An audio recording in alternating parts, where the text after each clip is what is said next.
हा सर बघा जॉईन केलंय. स्क्रीन तेवढी होते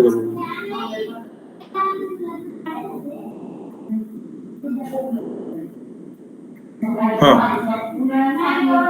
स्टॉप शेअरिंग झालं. बर ओके करतो.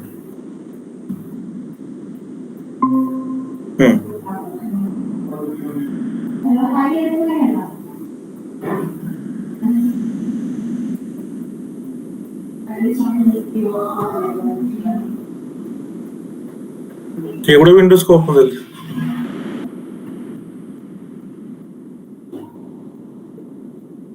हा दिसते. हा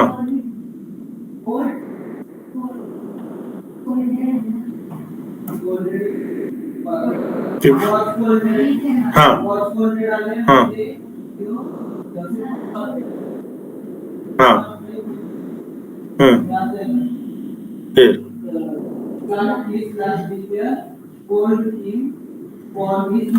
हा ओके ना सर. आवाज येतोय? म्हणजे आता मी फोन बंद केला तर लॅपटॉपवरून आवाज येईल ना?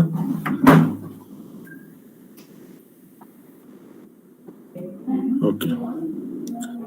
लिस्नर आहे सर? बर ओके ओके. फोन कट करतो sir. Okay, myself, Dr. Amit Jadhav. Today we discuss some international economics, which is the syllabus related to the state exam, state eligibility test exam. Okay, we have the seven topics are there. First, we have the introduction to the national economics, and where we try to understand the definition of international economics as well as the scope and the related analysis tool to the international economics. So, an overview, the terms of international economics refer to the kinds, volume, and the patterns of the international economics transactions. So it means the international economics is a discuss about the foreign trade, about the some outsider transactions. Okay, so international trade has grown so rapidly and extremely that it has a lead international economics interdependence most countries of the world. So when we see the some example of the developed countries, so there are some developed countries. Those are the developed because of they have the good international trade, or they have the rapid growth rate in international divisions and international trade. So basically, we can take example like Japan. We can take example like Germany also. We can take example like Singapore. Some other European state also or country. They have the development because of they have the quite better international trade or growth in international trade.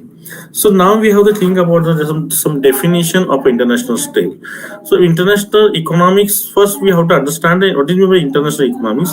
So we know that economics is a social science, and international economics is a branch of economic science that study the causes and consequence of the international economic transactions. So it studied the international transaction, the policy measures adopted by the trading countries, and other references for the international and international economies. So basically, international economics is a branch of the economic science. It study the international transaction as well as the international policy adopted by the trading countries, and that is some impact on individual as well as in world level. So international economics is a broadly construct of what we have to read, what we have to study under the international economics, or what is meant by international economics. So international economics include international flow of goods and services. It means there is export and import of the goods and services between the two different countries. Basically, the countries have the surplus; they can export their commodity to other countries. Similarly, they have some imports from other countries also. So basically, international trade follow the goods and services. Next, we international flow of capitals. In international economy, we also have to think about the capital inflow and capital outflow. So capital inflow in terms of the portfolio capitals, in terms of the FDI, and similarly our investors, our entrepreneurs, or if they want to invest their amount in other country, they can invest their capital in other country also. So financial assistance provided by the International Monetary Organization. So there are some international monetary organization. It is also part of the international economics. So it may be World Bank. It has the IMF and their subsidiaries branches are there, and they are providing some financial assistance to the monetary assistance. These are the monetary organization try to support the country, poor countries, or so that is the international finance provided by the International Monetary Organization. So international flow of the manpowers. So here we have to think about the international flow of a manpower, or we can say the factor of production are transfer from one country to another country. So human resources can also be transferred from one country to other countries. So that is also known as a brain trade, and that is have the problem in basically developed countries. And most of the knowledgeable person, they are going outside for the job or the business, and that is also outflow and inflow of the manpower. So international economics consider the inflow and outflow of manpower also. Sale and purchase of foreign currency.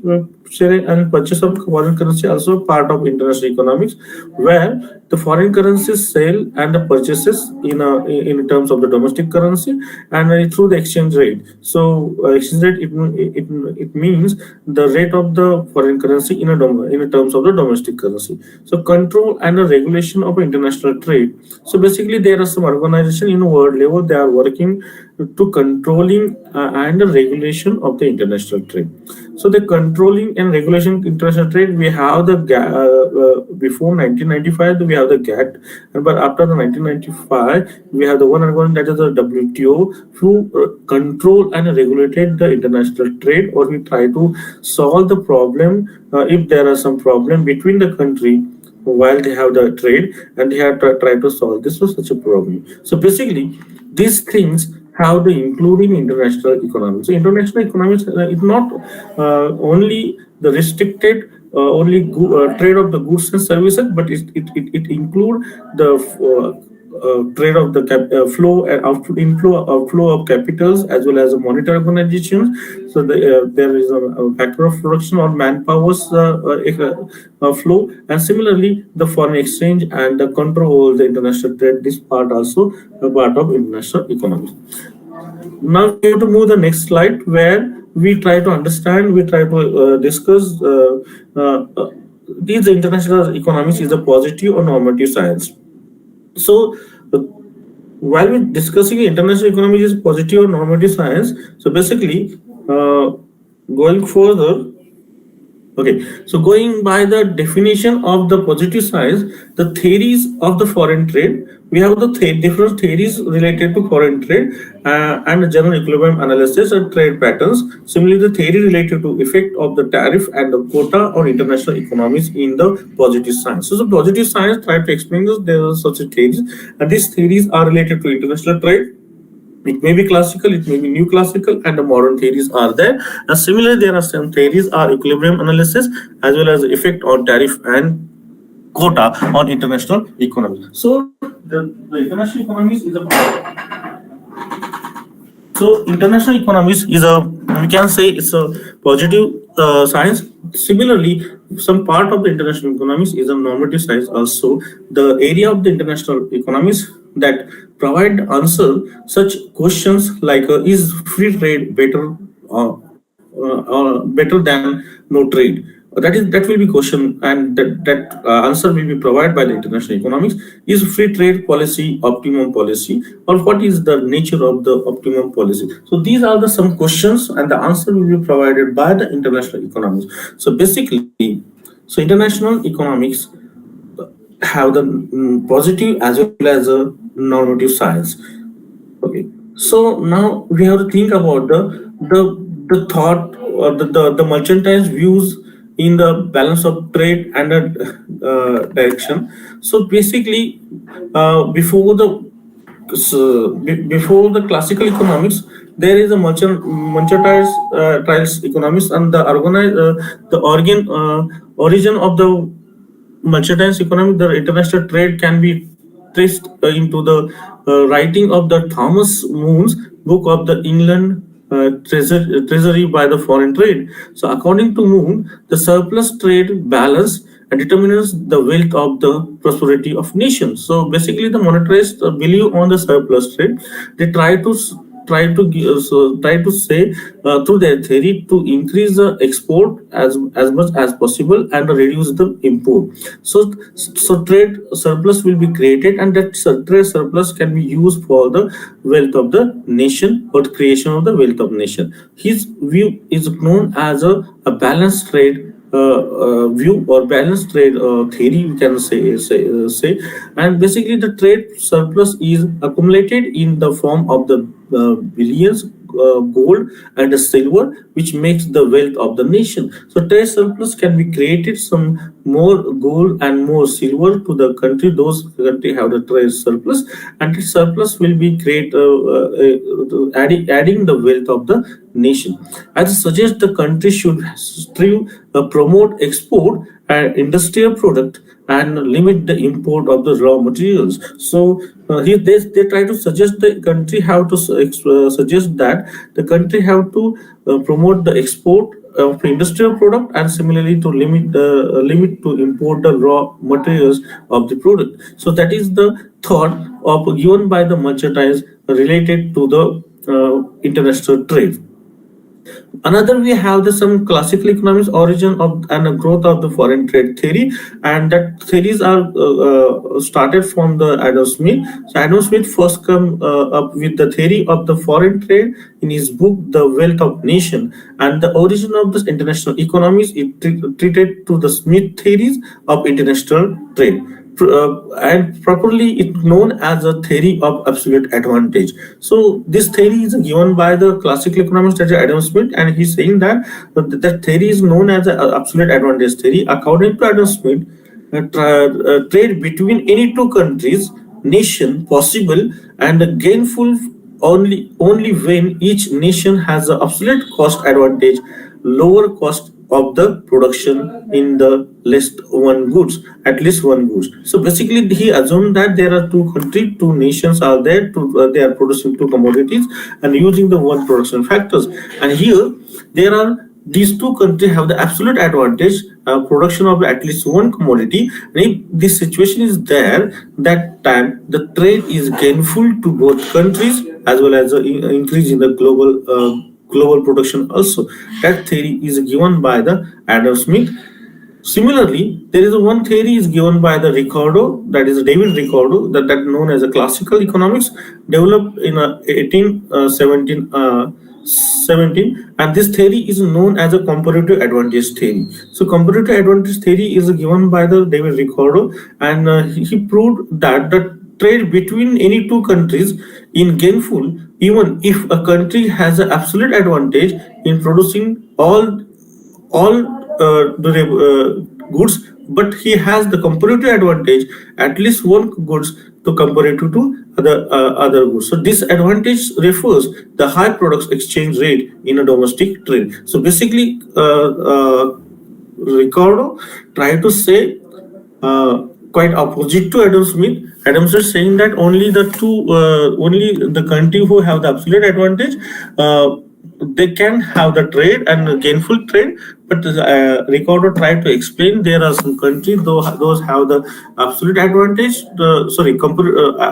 absolute advantage to producing the wood commodities. All commodities production, they have the absolute advantage to compare to other countries, but there is some comparative advantage of our commodity to produce another commodity. So if they have some trade between the other countries, the trade can be gainful trade. So basically, Smith absolute advantage and the Ricardo comparative advantage theories are treated as a classical theory of the trade. So basically, classical theory of the trade is given by the Smith, that is absolute advantage theory, and Ricardo, that is the comparative advantage theory. When we move to the next slide, origin and the growth of foreign trade. So now we have to think about the how the trade will be started, okay, and what how it will be developed. After that, the recurrent theory, there is a new classical economics, Francis Edwin, J. Mill, and Alfred Marshall made some important contribution on the demand side of the trade theory. So basically, all those theory, all Ricardo and Adam Smith theory is thinking about only the supply of commodities. They are ignoring the demand side. But these new classical economics, that is the Edward Chase Mill and Alfred Marshall, so they try to contribute the demand side of the trade theory. So Edward developed the concept of the reciprocal demand. Similarly, James Mill formulated the law of the reciprocal demand, and Marshall divided the analytical tools called the offer curve. Through that, they try to explain the theoretical part of the international trade, theoretical part of the foreign trade. Next, we have the opportunity cost theory of the trade. So, opportunity cost theory of the trade basically Gottfried Herber developed his own theory of the foreign trade, known as the opportunity cost theory of a trade. His basic premise was that whatever the might be the comparative advantage or disadvantage production of the commodity involves sacrificing that the another. So sacrifice another means here he have to calculate the opportunity cost. He have to think about the opportunity cost, and through the opportunity cost he tried to explain how the trade will be beneficial. So basically this theory is also known as a neoclassical theory of a trade, and emergence of the opportunity this theory proper this theory emergence of the opportunity cost theory of the trade make the third stage of the development theory of the foreign trade. So first stage, that is the materialist thought. Second stage we have the classical economic thought, that is given by the Adam Smith and the Ricardo. And third stage we have, that is opportunity cost theories, which is given by the Herber. And he tried to say that the trade will be happen between the two different countries because they have the different opportunity cost and different opportunity cost curve. Next, we have the modern theory of the international trade. So basically, the modern theory of international trade is given by the Heckscher-Ohlin theory. Also, it's known as Heckscher-Ohlin theory, or it's known as HO theory. Also, here Heckscher defined the causes of comparative cost differentials and in a difference of the factor evident even endorsement of the different countries and the development of small simple trade theory. So Belter Olin analyzed differences in a factors endorsement and a country and its effect on their choice of the production techniques, and introduce the some new tools of the tech.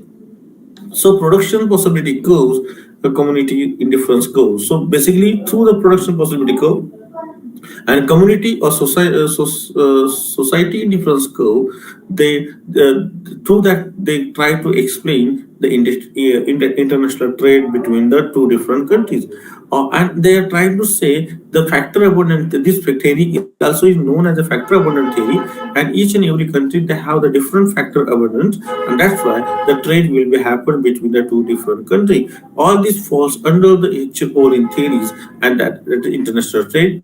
It also popular.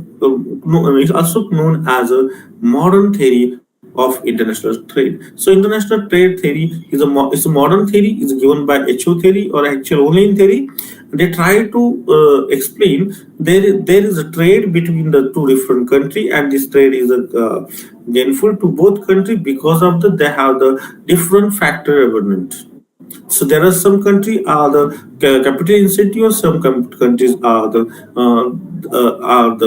labor incentive. So he tried to say those countries have the labor incentive, they can produce the labor incentive product, and those countries can have the capital incentive, they can produce only capital incentive product, and they can exchange this product to each others, and they have the quite better standard of the living and a better production of a national as well as a global level also. So that theory is known as a modern theory of international trade. So that is the one part of development, theoretical development part of international economics. Next, we have the international trade theories. So these theories we have some in this slide. We give some stages of the theories. So basically, we have the classical theories of a trade, that theory of a comparative advantage, and similarly the theory of the absolute advantage also. We have the new classical theory of the trade, the opportunity cost theory of the trade. That is one part of new classical theory. Next, we have the law of reciprocal demand, the terms of trade that is given by Marshall and the Mill and other Edwill. And next we have the modern theory of the modern and standard theory of the trade, which is given by Heckscher Olin theory of the trade also, and it also known as a modern theory of the. So that is the theoretical development of international economies. So basically, international economies have the theoretical base where there we have some mercantile thoughts, we have some classical theories, neoclassical theories, some reciprocal demand theories given by the term by the Marshall and Edward and the Mill, and next we have the modern theory which is given by the Heckscher Olin theory. So that is one part of the international economics, that is a theoretical part of international economics. So while we have to think about another side of the international economy, that is a foreign trade policy. So foreign trade policy also one major study area of international economics. So the trade policy. So basically, the trade policy, protective trade policy, can be classified under the tariff and non-tariff measures. So where we have the closed economy, so that time the protective trade policy can be followed by the country, and where the country try to increase the export and reducing their import. But same policy adopted by each and every nation, then that will be quite bigger issue to increase the trade. So basically, the tariff are the customs duties imposed on the import and export. So tariffs, it means that is the custom duties which impose on the import and as well as export. So basically, restriction to import, but to reducing the import in our country. So government try to increase in the tariff as well as sometimes the export also there will be some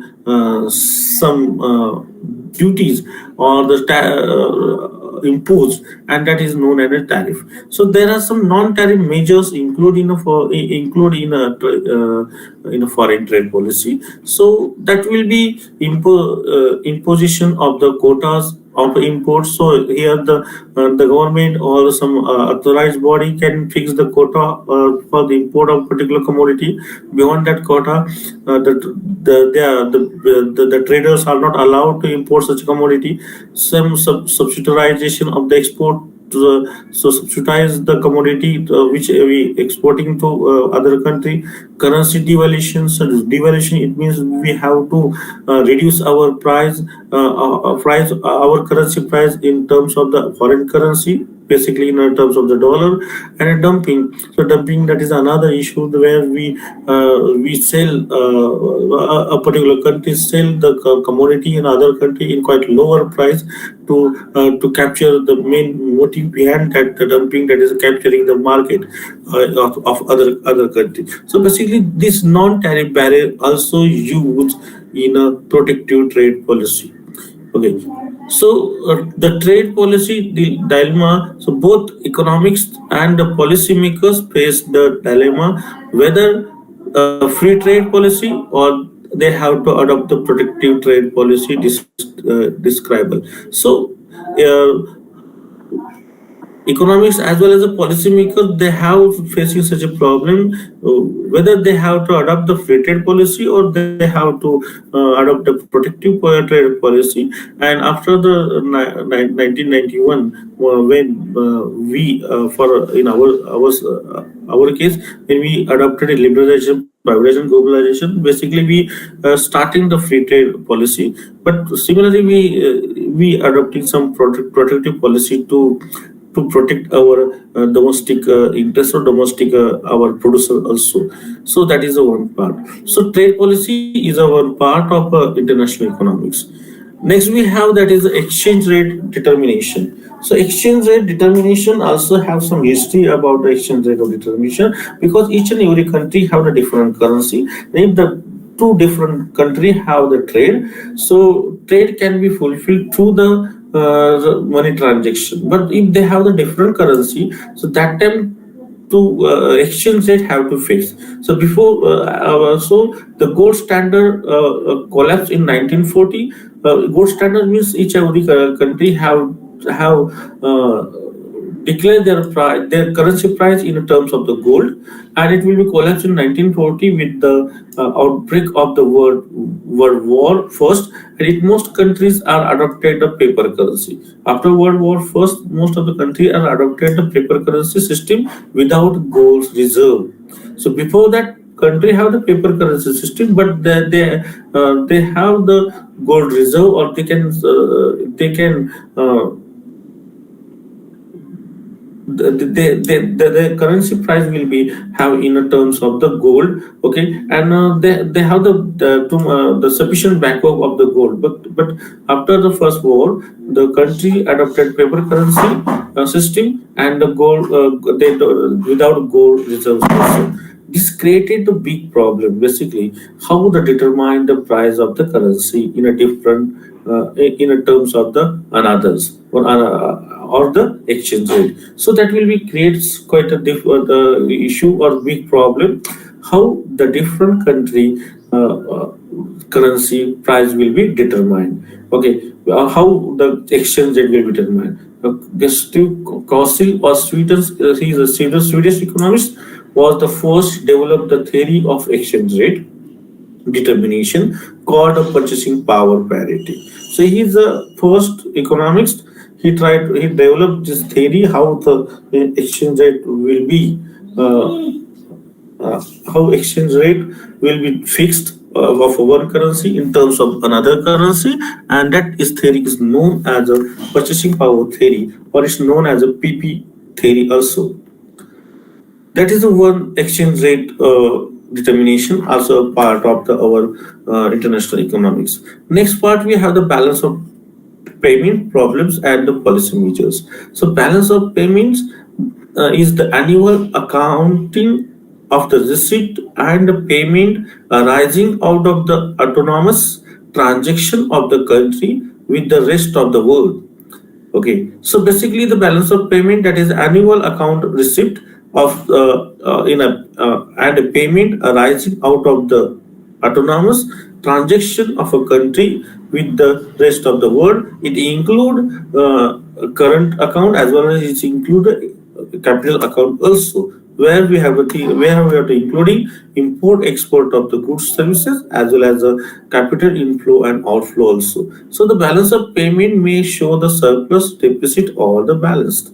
So balance of payment, some showing the surplus, deficit, or the it may be balanced in both sides are balanced. So when we have the surplus, it means the particular country have the quite more export compared to the import, and they have the surplus in a balance of payment.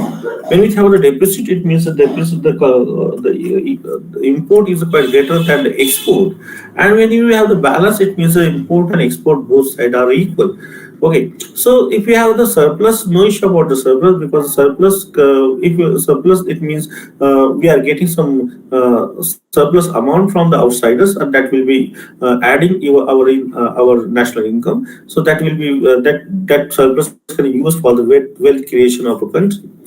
But the country have the deficit. It means if the country have the situation like the export is smaller than the import, so that deficit have some problems, and that inequality in the balance of payment. So this problem, balance of payment problem, will be arise. So the analyze of the kinds and causes of consequence of the disequilibrium faced by the different countries has emerged as an important subject matter of international economics. So disequilibrium, it means if they have the surplus or if they have the deficit in the balance of payment, it means the country have the disequilibrium in terms of the balance of payment. So in international economics, we have to discuss the causes behind why the particular country have the disequilibrium in a balance of payment. Now, what are the measures to cover that disequilibrium, or create the equilibrium in a balance of payment. So that is also one study area of our international economics. So there are some we have some other development, that is the formation of the trade groups. So there are some trade groups, we know that that is a South American free trade area, or similarly we have there is in Mexico, Canada, and America, that is NAFTA is there. Similarly we have the European Union. In our side we have that is a South Asian free trade area. So basically, this formation of the trade group. So they form the trade group. So formation of the trade group is some development in terms of the international trade. Different kind of the trade policy adopted by the different trade groups. So they can adopt a different types of the policy by the different trade group, and conflicting the economic and political interested of the trade groups. So that is the some development. Other development also we can see in terms of the international economics.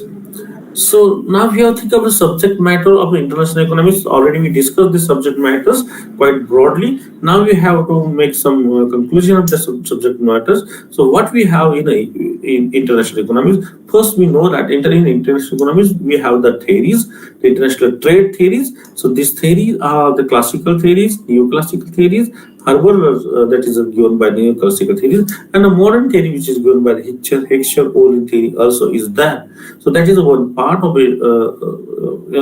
our subject matter of international economics. Next, we have the foreign trade theory. So we have the foreign trade theories, that is the reciprocal demand theories. Marshall, Edwards, and other economics, they try to develop these such theories. Balance of payment problems and the policy. So first, this also one important issue which is discussed, which is a subject matter of international economics, where we try to explain the balance of payment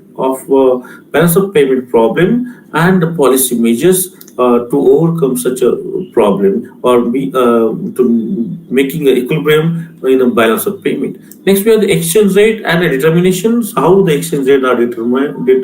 What is where we try to understand the exchange rate definition, as well as what are the factors which have the impact or determination of exchange rate. And there are some theories related to exchange rate determination. We try to discuss such theories under the head of the international economics. Next, we have the open economics, open economy, macroeconomics. So open economy means where we adopted the free trade policy, and it means that we are not imposing any tariff on the export as well as import, and that time the macroeconomic aggregate has some impact. It may be total demand, total supply. It may be aggregate employment, general price level, or other factors. That is macroeconomic indicators. We try to analyze such indicators under the basically international economics. So next we have the international monetary system. Yeah, we have the international monetary system like the IMF and some World Bank, Asian Development Bank. So they try to uh, uh, monetary. They try to provide a fund or financial support to the needy nations, and there is another thing. Another part is International Trade Organization, that is a WTO, which is regulated. Try to regulate it and try to solve the problem in international trade area. So that is a basically these are the subject, or we can say the subject matter of international trade or international economies, or we can say that these are the scope of international economies also, which we detailedly we can discuss previously. So when we go in the next slide, there is a we try to discuss about the international monetary system. So basically, after the breakdown of the gold standard in the 1914, the several problems will be arise in a settlement of the payment of a different countries have a different currency system, and currency of one country is not acceptable in other countries. So basically, we know that the gold standard will collapse in 1914, and there will be several problems will be arise in an international level. Basically, because we know that different country have a different currency, and that this country are the country are not ready to receive the another country's currency, and they don't have any fixed theory to how to fix the rate between the different two countries. So basically, the problem will be arise continuously, and it have the bad if impact on the international trade. So, in order to regularize the payment problem, to reduce such a problem, the IMF was established in 1947. So, in international level, that is International Monetary Fund, that is established in 1947. Basically, they resolve all the payment problem between the different countries in terms of the different currency, and IMF was established in 1947. So at that time, India also a founder member of international monetary system, and this IMF have the main function to the provide the financial support, short-term financial support to the poor country to cover the deficit on their BOP or balance of payment. Because newly independent country, or those are the developing countries, they have the trade deficit continuously, and to control this trade deficit, to fulfill the trade deficit, they have the foreign currency. They need a foreign currency. That such a currency will be provided through the IMF in a short-term loan, and that will be helpful to such a country to continue the trade or continue trading in an international level. So basically, the international monetary system now refer to the rules, customs, instruments, and the facilities created by the IMF. So the work and the function will be quite broader in day by day. But these institutions is a monetary institutions working in a global level and try to control the monetary part of a international economy. So basically, that is a yeah, this international monetary system is a more important institutions which is working in international level. Similarly, we have the institution like a WTO also. It's not a monetary institution, but it's to try to resolve all the problem between the trade problem between the different countries, solve that problem, and try to give some support to improve the trade between the different countries. So basically, the importance of international economics. Now we have to think about why international economics is a quite important subject. So we know that the economics is a social science, and international economics is a one branch of a major branch of economics. And why it's a quite important subject. So here we discussing some importance of international economics. So first, the dynamic of international economics mechanism. So international economics have the dynamic mechanism, positive and normative science. So there are some part of the theoretical, and similarly there are some part of the which we have the normative science also. Next, we have the what kind of the international and external economics policies are being adopted by the different nations. So, to understanding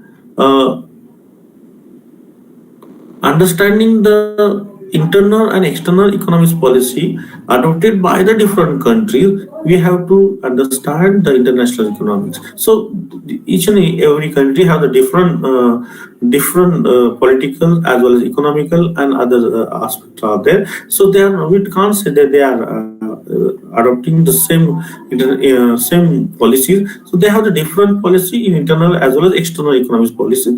So being the adopting the different policy to understand the kind of internal and external policy. So we have to knowledge about the international trade. It's showing the differences, or it will be a quite important part of the international economics. So basically, next thing we have the how economics policy adopted by the different countries affect the foreign trade and domestic economics of the other countries. So there are some countries adopted the policies of different policy adopted by different policy, and it have the effect on the foreign trade and domestic economy of other countries. So we can take example like a China also. We can take the China can adopted policies, and there is a dumping policy. And he dumping the too much commodity in not only in India but the whole so most of the part of the world, and he tried to capture the market of the world market. So basically, the policy adopted by the different countries affected the foreign trade and domestic economy. So if the other country change the policies of it is related to international trade, it have the effect on the domestic as well as the international market. So that also we can able to understand, and how to confirm interest of the nation can be negotiated to ensure that continuous and equitable growth of the world economy. So by conflicting the interest of the nations can be negotiated and ensure the continuous and equitable growth of the world economy. So that's why the international economics is quite important part. So basically nowadays international economics or international trade is a quite important part, important role done by in the development stages, and there are various examples we can see in a global level. These countries are developed because of they have the developed good growth rate or good improvement in their international policies, international trade. So that's why that this country now be a developed country. So this is a first part to the first lectures where we try to understand basically the international trade economics. That is the introductory part and the tools of the analyzation of the international trade. So when we think about these slides, so where we try to understand that is the introduction part of international economics basically. In next lectures we discuss about the there are some theoretical part of international there is a theoretical part of international economics where we can discuss that there are various theories related to international economics. So thanks to everyone for attending the lectures. So in next lecture we can discuss the detailed classical theories as well as some different theories related to international trade. Thank you. Thanks to everyone. Thank you.